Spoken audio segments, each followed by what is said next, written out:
So what we've looked at before is refugees generally, haven't we? And now we're going to look at what Scouts did to help refugees. The project is based around our refugee and displaced people collection, where Scout leaders went over to Northern Europe to assist in the displaced people camps. What the Scouts here, a UK Scout organisation, decided to do was to set up a campaign known as Bob a Job. Can you guess how much they raised in one day, doing jobs that were just the equivalent of about £1 today? 4,000. 99,000. £924,000 in one day, just from Cubs.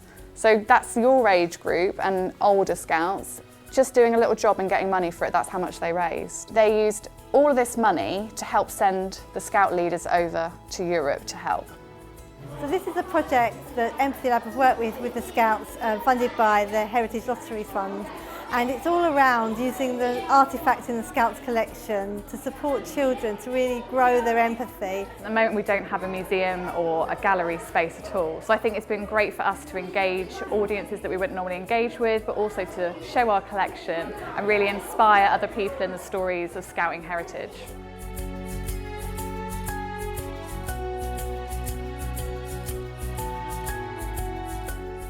I've got picture speech, all nations in every country. I think it's useful because if someone's talking about something but learn a different language, you can just point to it. It's a book about what happened in the war, and this man here is the founder of the Scouts. What we want you to do is to make something, anything creative that you can think of inspired by these objects.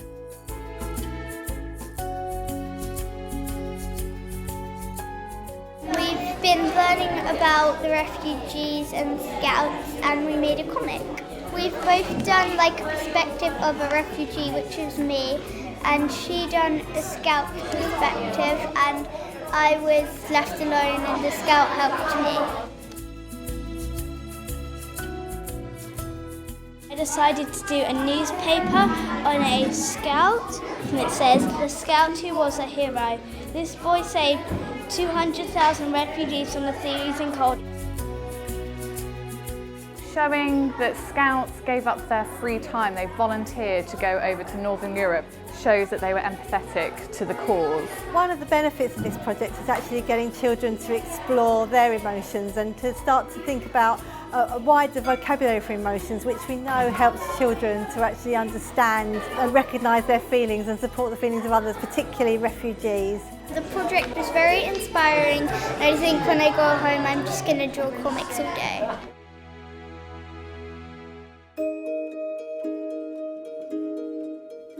"Put on your feathers, Ahmed, it's time to go," she sang. And Ahmed saw that all the feathers Aurelia had brought him in his dreams had become a soft, warm cloak of pink and grey and gold and amber. My name is Jane Ray and I'm a children's book author and illustrator. I've been working with the Empathy Lab and with the Scouts, and we've created a project which looks at refugees and what we feel when we see people in that sort of situation. So I literally want you to put yourself in that child's shoes and think, what would I want most if I'd had to leave my home in those circumstances? We've been making these birds right here. On the wings, the pleated wings like that, we wrote people's wishes and dreams and hopes for the future. We're meant to be doing it as say we're the refugees. One of my wishes is probably going to be to have my family back. On the way you might have got lost and not find your family. If refugees came to my school, I would give them lots of food and I would care for them and help them.